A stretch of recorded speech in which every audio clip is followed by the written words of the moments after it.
Bonjour. Oui, c'était une entrée extrêmement pourrie, avec un bruitage extrêmement pourri.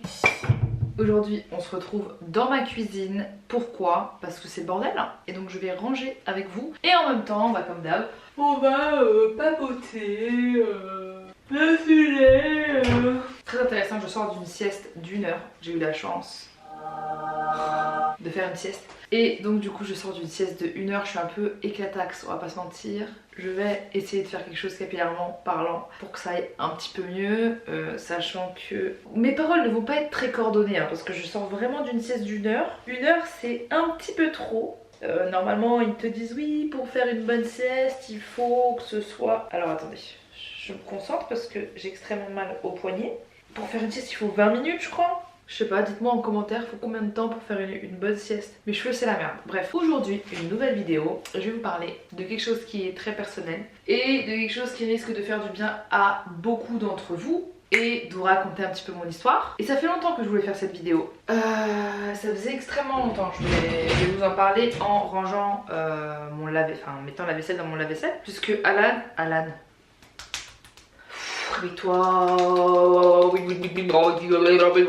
Puisque Raph hier était malade, j'ai dû porter la maison à bout de bras. Et donc du coup il est encore un peu fatigué. Donc forcément je m'occupe de la cuisine.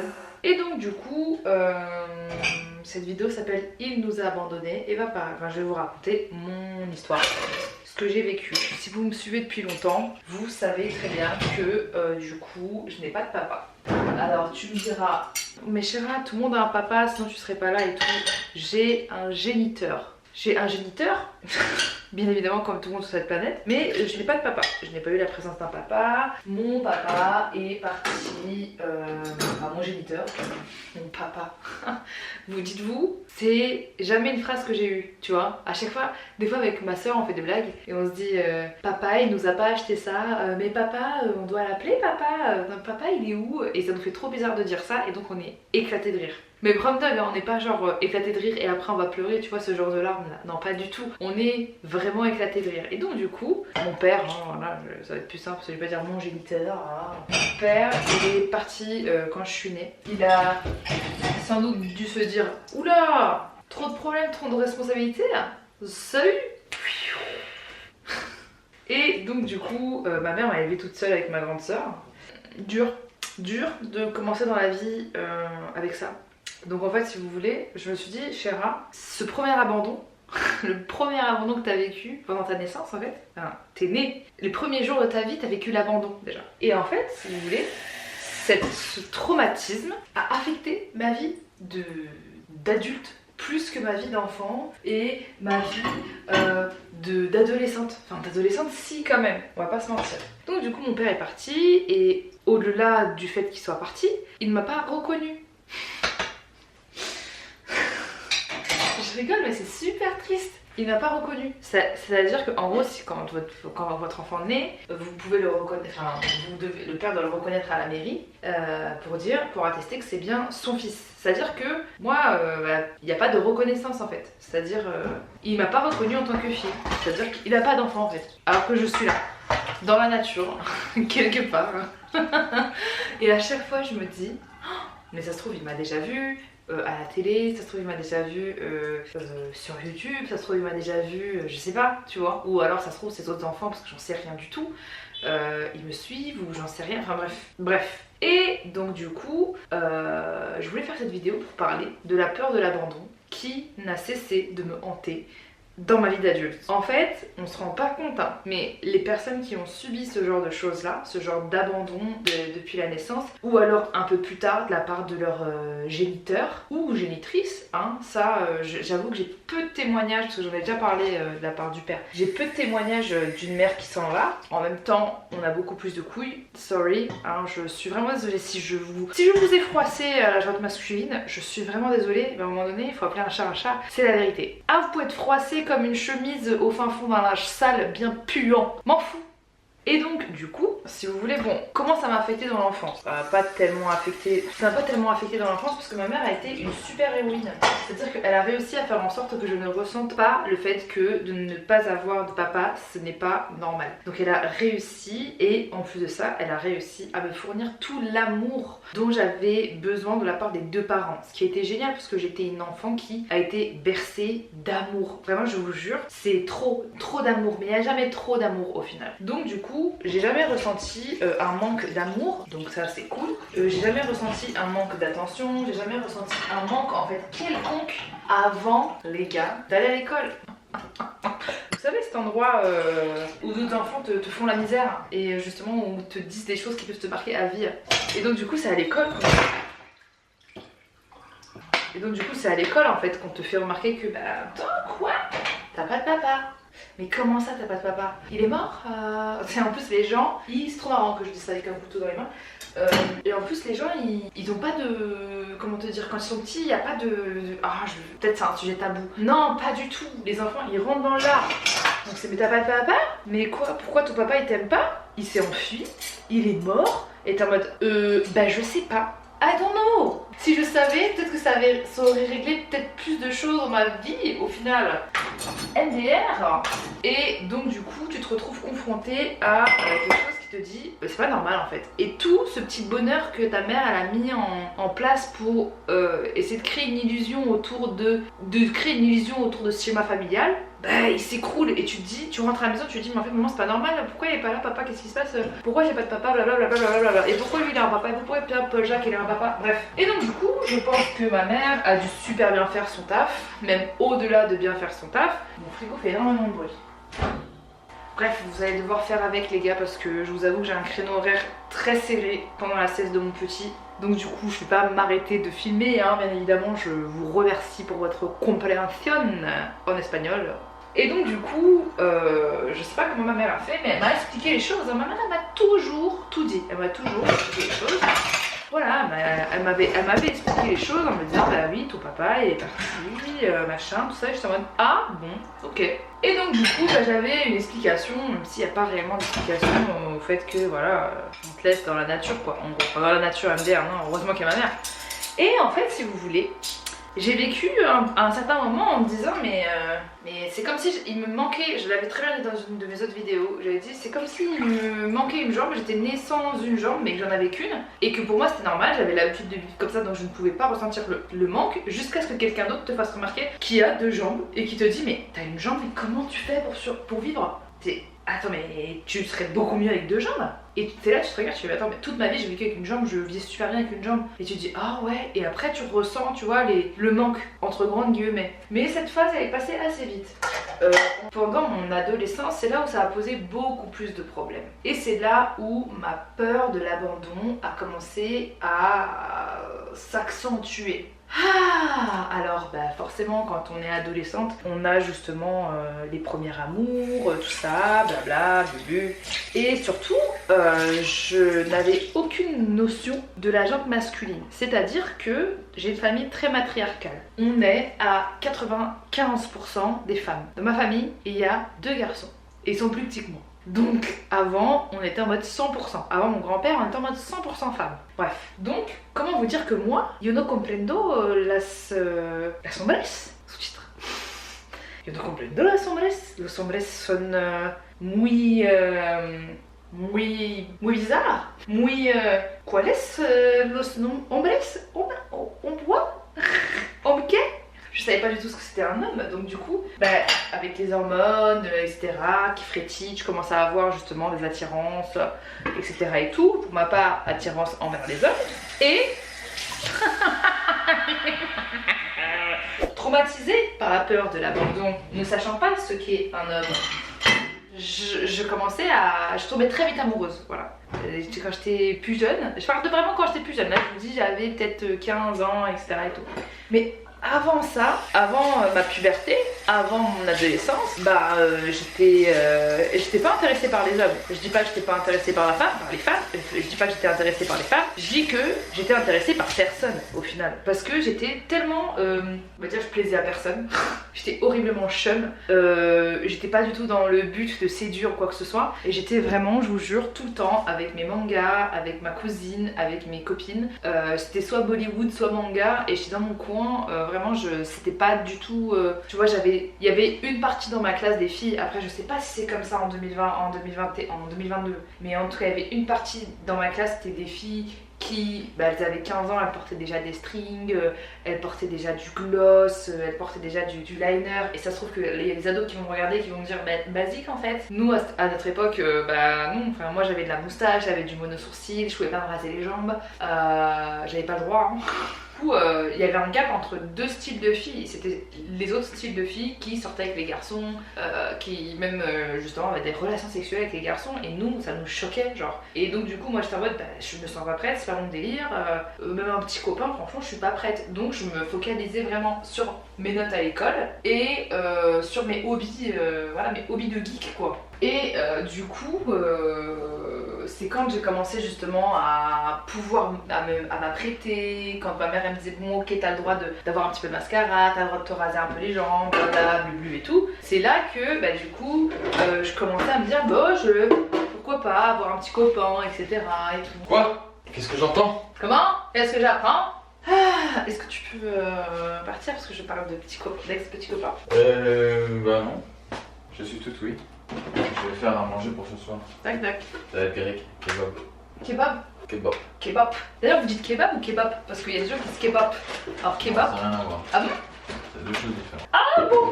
Kebab c'est juste la viande, c'est-à-dire que tu trouves une assiette et tout. Kebab, un kebab c'est un shish kebab. C'est-à-dire dans le pain et tout. Aïe aïe aïe. Écoute, moi c'est mon métier, hein, Tu peux ranger cette petite casserole, c'est ton métier. Non, c'est pas mon métier. Ça c'est plutôt le tien vu que t'es une femme. On n'a pas le droit de rigoler. Donc du coup, comme je vous disais, c'est très intime ce qui se passe entre eux et moi, même si tu vas regarder cette vidéo. Et donc du coup, voilà, quand tu grandis et que tu commences à justement à peut-être potentiellement avoir un petit copain, etc. C'est là que pour moi les choses se sont dégringolées. Donc du coup, j'étais cette jeune fille qui tombait amoureuse très facilement, déjà qui s'aimait pas, qui se trouvait hideuse, donc dès que il y avait un garçon qui avait un minimum d'intérêt envers moi, forcément j'étais en mode oh my god, c'est extraordinaire, je suis laide, c'est fou qu'on s'intéresse à moi. Je pense que si vous regardez cette vidéo, vous avez sans doute dû ressentir, il y a certaines personnes qui ont sans doute dû ressentir la même chose que moi à un certain moment de leur vie. Et donc du coup, en fait, le fait de ne pas avoir connu ce qu'est un homme au sein de ma famille et un homme tout court, en fait, ça me posait beaucoup de problèmes dans mes relations avec les hommes. Déjà premièrement parce que je les idéalisais, j'arrivais pas à comprendre comment fonctionnait un homme, j'arrivais pas en fait à me dire pourquoi ils ne comprennent pas. Pourquoi il ne fonctionne pas comme une femme en fait. Et en gros si vous voulez, cette peur de l'abandon, j'avais tout le temps peur. Et attendez au final je viens de me rendre compte d'un truc, mais cette peur de l'abandon je l'avais aussi dans les amitiés, je l'avais dans tout en fait, parce qu'à partir du moment où vous vivez quelque chose comme ça très jeune et que vous grandissez avec ça, et bien ça vous laisse des traces pour le reste de vos relations en fait, étant amicales aussi au final, et oui. Et donc du coup, à chaque fois que je recherchais un partenaire de vie, bon un cum en gros, à chaque fois que je cherchais un cum, waouh, ça se voit que je suis née dans les années 90 moi, un cum. Qui dit ça encore? Genre qui est pas des années 90? Parce que moi je traîne qu'avec des vieux. Non je traîne pas qu'avec des vieux, c'est faux cher hein. C'est faux, c'est archi faux. Et donc du coup, à chaque partenaire que j'avais, je recherchais un père. Je recherchais un père sans savoir ce que c'était. Donc du coup, j'avais cet hyper attachement, j'avais cette idéalisation. J'avais dans mes relations besoin absolument qu'on me protège, besoin absolument qu'on m'apporte en fait tout ce dont j'avais manqué de la part de mon père en gros. Et en plus de ça, j'avais une haine viscérale pour l'homme et donc du coup je faisais transposer ça sur mes relations. c'est pas le pire. Et donc du coup, j'avais des relations où pour ne pas que la personne ne me quitte, pour ne pas que la personne ne m'abandonne, j'étais capable de tout. Je m'oubliais, je m'effaçais, je souffrais, je me disais, en fait, il n'y a rien de pire que si cette personne m'abandonne. Quand même, cette personne est une grosse merde et me fait sentir comme une merde et me traite comme une merde, c'est pas grave. Parce qu'il n'y a rien de pire que de revivre un abandon de la part d'un homme dans ma vie. Et donc, du coup, ça a fait que pendant très longtemps, j'ai été extrêmement malheureuse en amour. Je n'existais pas. Je me laissais marcher dessus. Je souffrais. Je ne vivais pas une relation amoureuse en harmonie. Je cherchais la relation que j'aurais dû avoir avec un père, avec un homme. Donc lui déjà il comprenait pas. Et en plus de ça, je souffrais d'hyper attachement parce que j'avais tellement peur d'être abandonnée que du coup je me disais oh, c'est pas grave. Ferme ta gueule, c'est pas grave, c'est pas grave, c'est pas grave, c'est pas grave, c'est pas grave, c'est pas grave, c'est pas grave. Et en fait, j'étais dans ces relations drainantes et horribles où je n'existe pas, où il n'y a que lui qui compte parce que j'avais la chance d'avoir un homme dans ma vie. Je sais pas si vous voyez ce que je veux dire. Mais, autre aspect, du coup, qu'est-ce qui se passe chez Ra? Comme tu sais pas ce que c'est un homme, comme tu sais pas dans quoi tu t'embarques en fait, comme tu sais pas ce qui est normal dans une relation ou pas, vu que t'as pas été spectatrice en fait d'une relation tout court, vu que tu sais pas en fait, tu sais pas où est ta place, tu sais rien. No conosco los hombres, comme j'ai dit au début. Et bien du coup, j'attirais les pires personnes du monde. J'attirais des hommes toxiques qui voyaient en moi cette faille. Ils disaient femme fragile, femme avec des problèmes avec son père, ou femme sans père, j'y vais. Et donc du coup, les personnes toxiques s'aggrippaient à moi et moi, bah, je pouvais pas dire non parce que c'était un homme qui rentrait dans ma vie, qui me donne ça d'amour ou ça, pour moi c'était pareil, il fallait juste pas qu'il s'en aille pour pas que je souffre et pour pas que je revive l'abandon. Et donc du coup, premier amour, compliqué. Et là en fait en vous parlant je remets un peu toutes les choses dans leur contexte parce que en fait si vous voulez mon premier amour, suite à la rupture que j'ai eue avec cette personne, j'ai fait une dépression nerveuse et pendant 3 mois en fait je me suis absentée, j'étais pas à l'école. J'ai pas été à l'école, j'étais déscolarisée, vraiment j'étais en dépression en fait. D'ailleurs c'est un peu une période de ma vie dont je me souviens plus trop. Parce que je pense que j'ai dû tellement mal vivre les choses que du coup mon cerveau fait un... je sais pas comment... casse. Mon cerveau fait un rejet en fait. Je me souviens que j'habitais chez ma tante à Rouen pendant peut-être 3 mois et que j'allais pas à l'école et que du coup j'allais chercher ma cousine au lycée. Je me rappelle des trucs, il y a des trucs qui remontent, je te jure.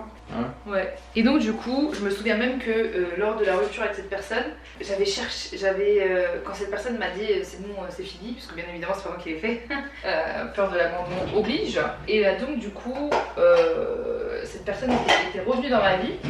Au moment où je me ressentais bien, je crois que je vous l'avais raconté, elle était revenue dans ma vie pour me faire une blague en me disant j'ai trop envie de me remettre avec toi et tout machin, viens me voir, je suis à la gare et tout machin. Et moi j'avais dit bah ok, alors que je m'étais remis de ma dépression en fait à cause de cette rupture. J'étais allée à la gare et j'avais appelé cette personne en disant bah t'es où, je te cherche et tout. Et la personne m'a dit derrière toi, je me retourne, il n'y a personne et j'entends un éclat de rire au téléphone et ça m'a replongée. Et c'est vous dire à quel point l'être humain est horrible.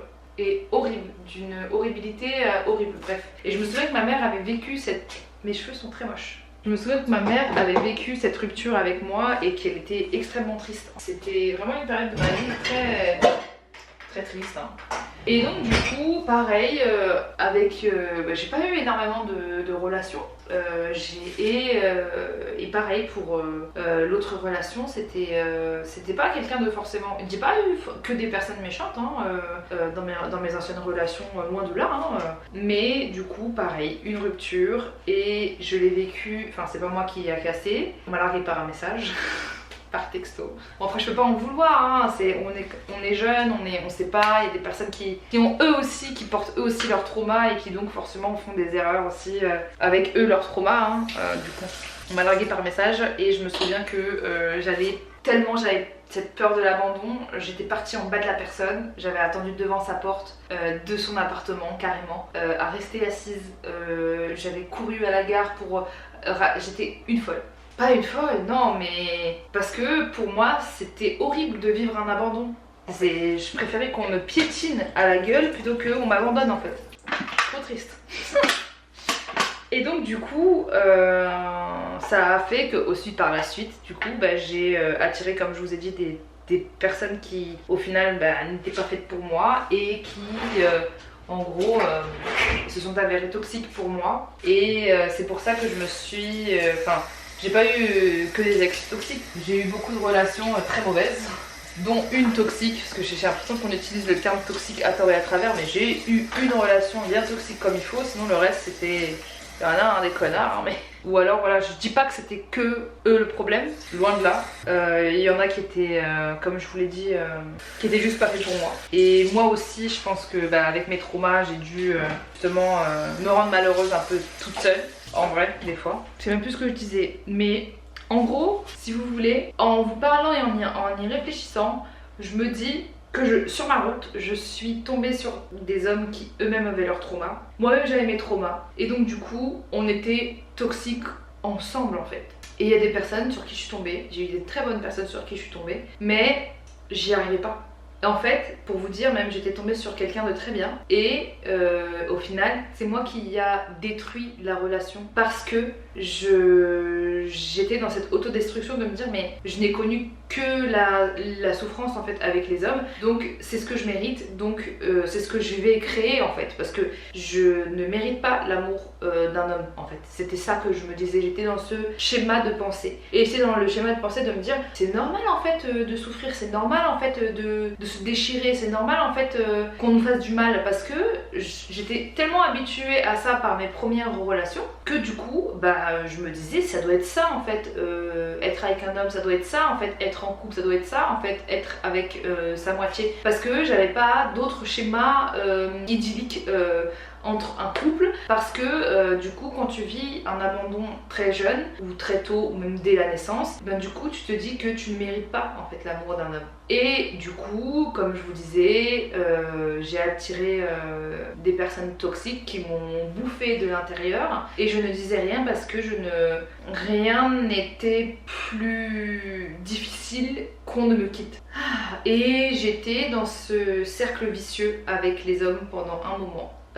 Vraiment pendant un moment, et je me suis dit mais en fait au début mon schéma de pensée c'était mais c'est tous des connards, ils sont tous horribles, et puis après je me suis dit mais Chéra en fait c'est toi qui attires les mauvaises personnes. Pourquoi tu attires les mauvaises personnes? Pourquoi tu attires ces personnes là au final? Pourquoi tu attires des personnes qui te font du mal, des personnes qui te font souffrir, ou des personnes qui font toujours la même chose, des personnes qui te trompent, des personnes qui t'usent psychologiquement, des personnes qui sont drainantes, des personnes qui prennent tout en fait chez toi comme un panier en fait gratuit, boum boum boum boum, et qui se cassent et qui te font du mal et qui n'arrivent même pas à voir ta valeur. Et je me dis mais en fait c'est parce que moi-même j'arrive même pas à avoir ma valeur, parce que moi-même en fait je me déteste, parce que moi-même en fait j'aime ça peut-être au fond de moi. Et franchement je me suis trituré le cerveau pendant longtemps, jusqu'à très très longtemps, en me disant ce schéma de pensée, ce schéma de relation en couple, il faut que tu sortes de là, cher, sinon tu vas pas survivre, tu peux pas en fait, c'est pas possible pour l'amour de toi-même, pour ton estime, pour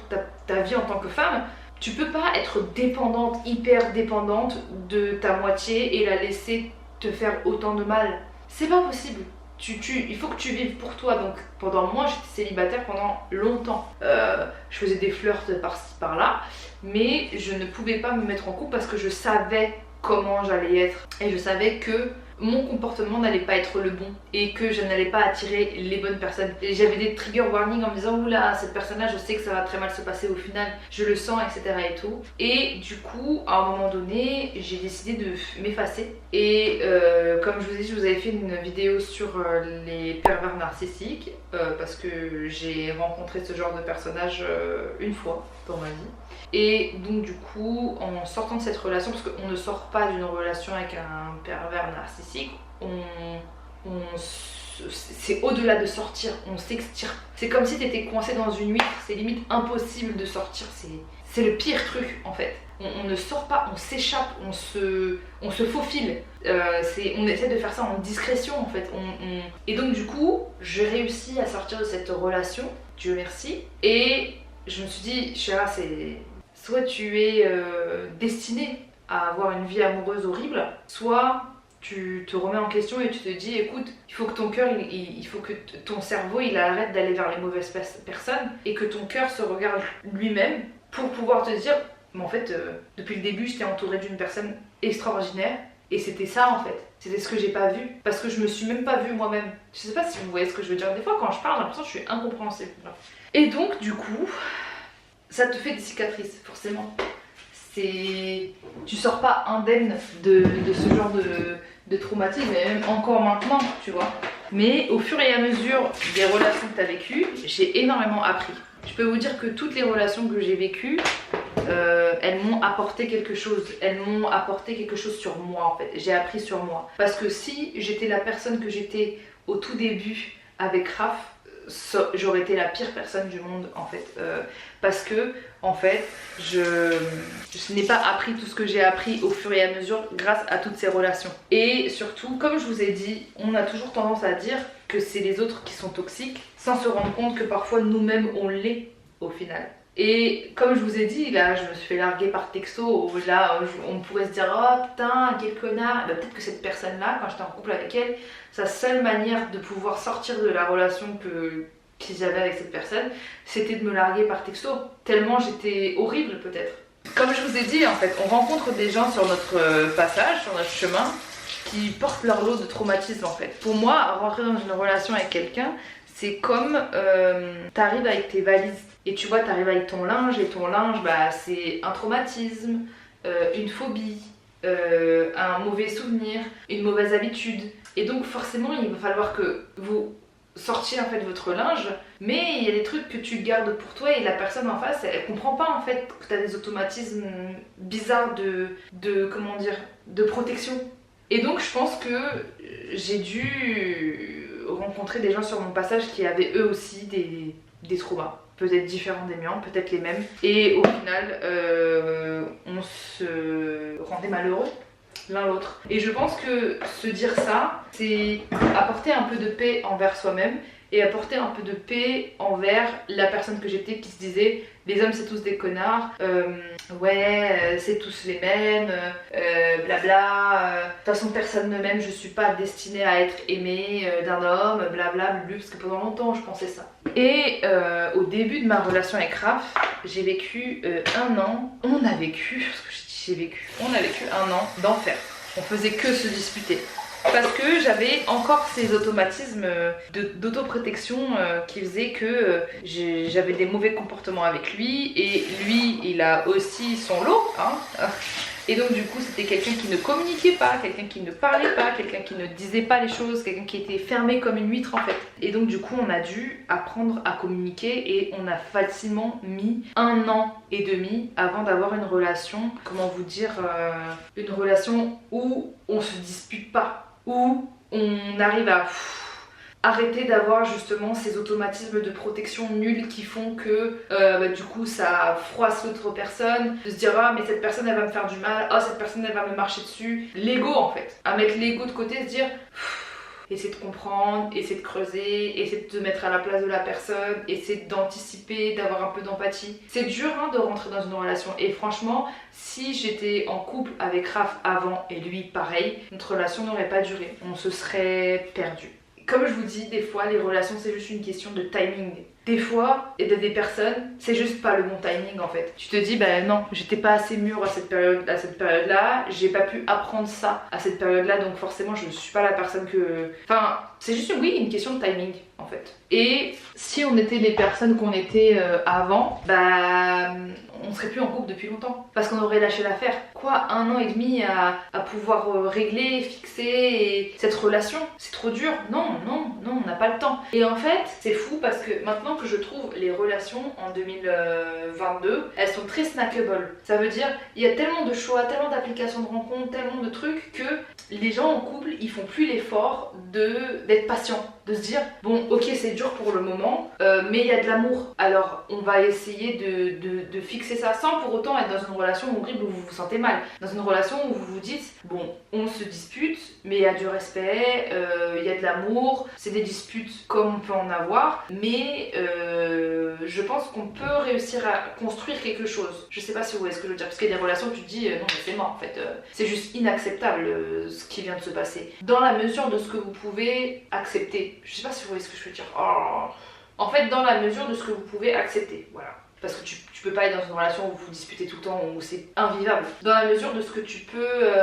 dans la mesure de ce que tu peux vivre en fait, tout simplement. Il y a des choses, moi, c'est rédhibitoire. La tromperie, le mensonge, le truc, il n'y a pas de « oh, je veux colmater mon couple ». Non, parce que ce sont des critères chez moi qui font que je me sentirai jamais en confiance avec quelqu'un et je ne pourrai jamais avoir une relation stable avec cette personne. Parce que moi-même, je vais devenir horrible s'il y a du mensonge une fois. Je sais que je vais vriller en fait. Mais comme je disais, en 2022, les relations amoureuses sont très snackable. Une, deux disputes, vas-y ça me saoule, c'est mort. De toute façon, il y en a plein d'autres sur Tinder, il y en a plein d'autres sur machin, il y en a plein d'autres sur trucs. Et en fait, du coup, des fois, on peut passer à côté de la bonne personne parce qu'on n'a pas fourni l'effort alors que ça en valait la peine. Je sais pas si vous voyez ce que je veux dire. Mais donc du coup, comme je vous dis, là vous voyez sur les réseaux sociaux, waouh c'est super, ta relation est crap, blabla, blublu. Mais les gars, on est sortis de crise en crise en crise. C'était très compliqué. Déjà c'était très compliqué d'être en couple avec moi parce que j'étais traumatisée. Vous voyez les chiens apeurés qui font que être agressifs, hein. Bah moi. Comment on m'appelait, comment Rafi m'appelait? Le pitbull. Et c'est vrai que c'est exactement ça. C'est ça, j'étais un pitbull. Parce que effrayée, parce que traumatisée, parce que pas bien en fait, parce que peur, traumatisme. Et c'est dur d'avoir aussi quelqu'un en face de toi qui a autant de patience que toi à construire réellement une relation, à creuser. Je pense que peut-être lui dans ses relations passées, il n'y a peut-être pas eu assez d'écoute, ou peut-être que les personnes n'ont pas assez creusé. Moi c'est vrai qu'avec Raph j'ai vraiment cherché à creuser et à lui expliquer comment communiquer. Et lui il m'a expliqué à comment communiquer sans crier, sans être agressif. Ça a été un travail de fond, mais ça en a valu la peine, vraiment. Parce que j'ai jamais été aussi heureuse avec quelqu'un de ma vie en fait. Et je vous dis ça, j'ai envie de pleurer. Parce que pour la première fois, je me sens respectée, je me sens écoutée. Et c'était dur. C'était super dur. C'était très dur. Mais voilà, il y a des traumatismes qui restent, mais qui s'atténuent en fait au fur et à mesure du temps. Et c'est vrai que la peur de l'abandon, liée justement à cet abandon depuis la naissance, ça a fait que j'ai vécu des choses que j'aurais peut-être pas vécues si j'avais un papa. Des choses que j'aurais pas vécu aussi intensément, aussi de cette manière-là. Mais au final, ça fait un peu bateau de dire ça, ça fait la personne que je suis aujourd'hui, ça fait la femme que je suis aujourd'hui, cette femme extraordinaire. Non, je rigole. Mais oui, ça fait cette personne que je suis aujourd'hui et qui dans un premier temps est autonome parce qu'au final j'ai eu qu'une figure maternelle, enfin oui du coup c'est logique, enfin non mais du coup c'est pas logique parce que des fois il y a deux mamans, enfin bref, vous m'avez compris en tout cas. J'ai eu cette figure de femme forte et indépendante et c'est ce qui a fait que moi je me suis pas léchée ça fait que moi je me suis pas laissé le choix d'être forte et indépendante et de ne dépendre de personne financièrement et autres, mais émotionnellement les gars, c'était la misère. Mais donc du coup, au final on se rend pas compte, on se dit, quand on est plus jeune et tout, on se dit mais pourquoi il m'arrive ci, pourquoi il m'arrive ça, je comprends pas, pourquoi j'attire ci, pourquoi j'attire ça. C'est quand au fur et à mesure avant d'entrer que tu te dis, en fait c'était dû à ça, quand j'étais plus jeune c'était dû à ça, et la peur de l'abandon c'est vraiment quelque chose avec lequel tu vis mais qui s'atténue avec le temps en rencontrant les bonnes personnes qui te rassurent et qui te valorisent, qui te disent bah oui en fait tu mérites d'être aimé. En tout cas sachez une chose, c'est que chaque être humain mérite d'être aimé. On mérite tous l'amour, peu importe en fait, peu importe d'où on vient, peu importe ce qu'on a vécu. C'était juste peut-être pas les bonnes personnes en fait, même probablement pas les bonnes personnes. Et même moi quand je me remets le schéma en arrière dans ma tête, je me dis bah peut-être que il était pas prêt en fait, peut-être que quand je parle de mon père, peut-être que c'était pas le moment, peut-être que lui-même il avait des traumas et qu'au final c'était sa seule manière pour lui de réagir en fait. Et c'est ce qui m'a appris à avoir beaucoup moins de haine au fur et à mesure. Et surtout, au-delà de ça, quand t'as un enfant, ça remet toutes les choses dans...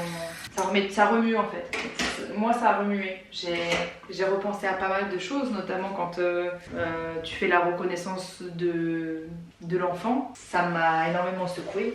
Ça m'a fait énormément de mal en fait. Ça m'a rappelé en fait le fait que j'ai pas été reconnue. Et je me disais mais attends mais comment, mais pourquoi De toute façon, de base, je m'étais toujours dit que je ne voulais pas que mon enfant vive sans son père. Ça, c'était... Je voulais pas reproduire ce même schéma, en tout cas. Parce que j'en avais pas envie, parce que j'en avais pas la force, en fait, tout simplement. J'avais envie... Ouais, non, je voulais pas. Et ouais, quand t'as un enfant, ça te rappelle toutes ces choses-là. Et puis au-delà de ça, même quand tu le vis vraiment, tu te dis mais en fait ta mère elle a vécu toute seule tous ces instants, tous ces moments, tous ces bads du postpartum, tout en fait. Parce que moi, je sais pas comment j'aurais fait en fait, sans Raph, je sais pas comment j'aurais fait.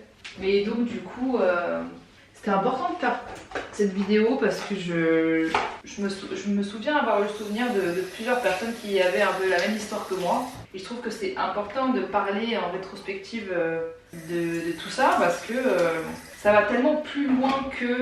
En fait, tout va plus loin. Faut creuser en soi, même si c'est dur, hein, c'est super dur. Hein. Moi, j'ai mis des années avant de me rendre compte d'un problème et même de me rendre compte que j'avais peur de l'abandon. Ce qui est beau dans la vie, c'est que rien n'est figé, rien ne dure. Tout est à apprendre, tout est à construire, tout est à... Et tout qui vous arrive, le positif comme le négatif, ça vous apprend tellement sur vous, il faut juste réussir à voir quelles leçons en fait. Et moi frère, il y avait des leçons, c'est comme ça. Oh non, le problème c'est les autres, hein. Mais ouais. Donc du coup, voilà, bah écoutez, j'ai trop envie de vous montrer parce que je vais mettre des céréales et tout dans ces petits bocaux. On passe du coq à l'âne, hein. On passe du coq à light. Et je sais qu'il y a beaucoup de familles monoparentales d'ailleurs. Je sais qu'il y a beaucoup d'enfants qui ont eu le même schéma que moi de vie. Et j'aurais bien aimé avoir votre ressenti sur tout ça, vos témoignages, en quoi ça a affecté votre vie amoureuse, en quoi ça a affecté votre vie en tant que femme, en tant qu'enfant, ou autre. Parce que je trouve ça hyper intéressant au final. C'est trop intéressant de voir comment on s'est sorti de ça parce que...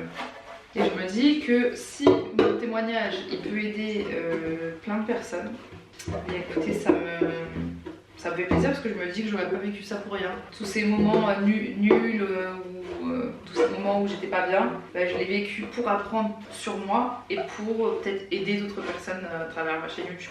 Donc du coup voilà. En tout cas, j'espère que vous avez fait cette vidéo. Moi, comme d'hab, je vous attends en commentaire et sachez une chose, chaque commentaire, chaque témoignage, c'est une histoire qui risque d'aider d'autres personnes dans l'espace commentaire. À chaque fois que je vous vois interagir, c'est juste ouf en fait. Et surtout ouf de se sentir moins seul en fait.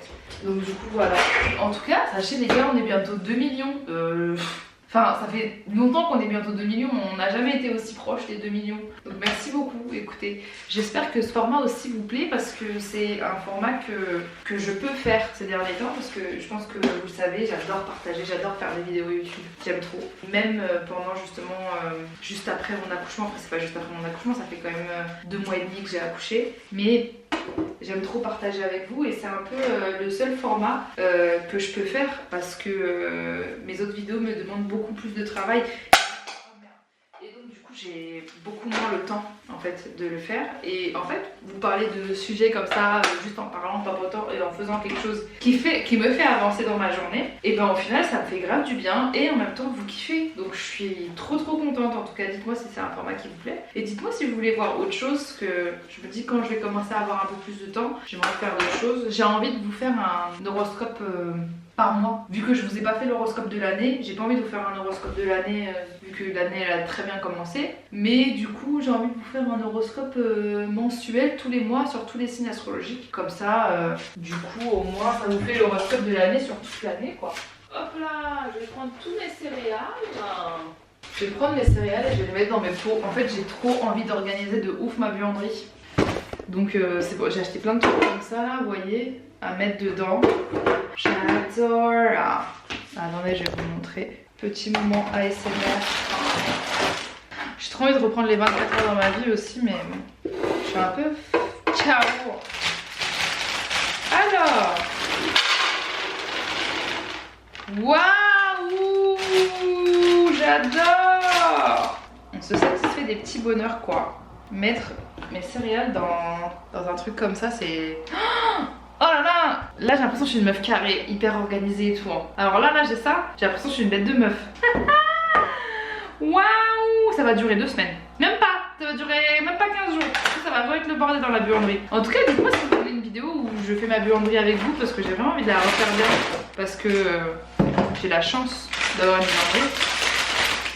Attention, vous voulez voir ça? C'est sûr que vous voulez voir. Oh là là, je kiffe. Ah, ça c'est les Fruit Loops de... bah c'est des... J'ai plein de céréales américains avec les vidéos draft. Incroyable. Fantastique. Waouh! Ah mais là, les gars, je suis trop contente. Pardon, mais...